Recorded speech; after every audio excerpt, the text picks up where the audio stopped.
there, Seekers! If you're joining us in this video, it's because you are ready to tackle your reading assignments for this week, the week of May 11th through 15th. And I think you're going to have a really good time with these because they're not too challenging and they're actually kind of interesting. So we are, just as a reminder, in the week of May 15th.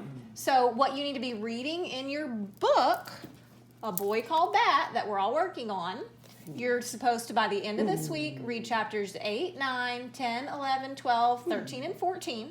So make sure you're reading that. And your reading assignments for this week are reading 3 and 4. So that's what I'm going to go over with you. It's this page here. So you can see on this one page in your packet, you've got reading activity 3 and reading activity 4. This is all of your ELA reading work for the entire week. So let me give you a little close-up of what these activities look like and just give you a couple of tips, but I don't think you're going to need many. You guys are going to do just fine on this. So let me go ahead and get in a close-up on this thing. So, okay, Dobby. So reading activity 3 says exploring the genre. Now, you Seekers have been learning about genres literally since the second week in August. This is what I always start teaching with. And you guys are very familiar with the genre of realistic fiction because most of the things we've read in class, other than Harry Potter, of course, have been realistic fiction books. So, as a reminder, realistic fiction is about people and places and events that could actually happen. They haven't happened, but they could. So they tend to take place in the present or recent past, so not many, many years ago and also not in the future. Characters are involved in events that could really happen, like going to school, riding a bike, going swimming, all those things that really go on in the world. The setting could be or are real, so it could really be a place or it could be like a real place. The characters seem like real people who do things in a realistic way. They're not witches or wizards or monsters or goblins or zombies or anything like that.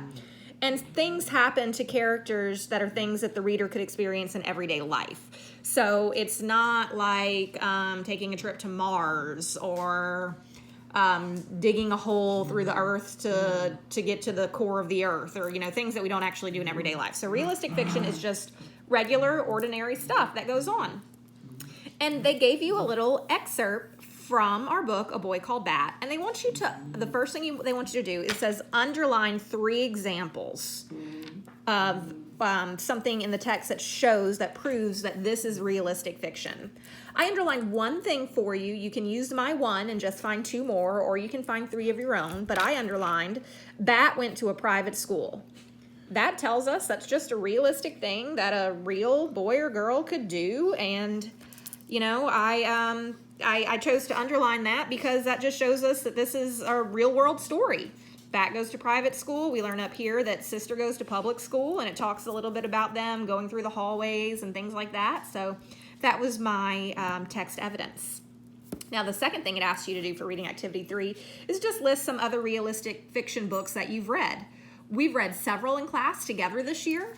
I gave you one example, but I need more than just this example in y'all's box. I need at least 2 things. You can have Brian's Winter as one, but I want at least one other example of some realistic fiction that you've read, either that I've read to you or that you've read on your own. And that's all you have to do for reading activity 3. I told you it was pretty simple. Believe it or not, reading activity 4 is even more easy to understand or to do. So you have excerpts from the story, and next to each excerpt, you have a little box. And all you're doing is you're showing the emoji that matches the mood and the emotion in that excerpt. So I did the first one for you. It said, he cradled the bundle in his arms. He felt his face stretch into a wide smile, so wide it made his cheeks sore. And you can see I did the great big happy emoji to show Bat's emotions during that excerpt. So you're going to go ahead and fill in the rest of the boxes with those emojis to match the emotion in that part of the story. And that is it, guys. That's all you have to do for reading this week.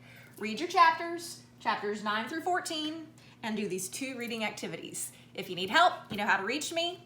Pop into our team's video chat or hit me up on my cell. Whatever you need, I'm here for you. All right, have fun.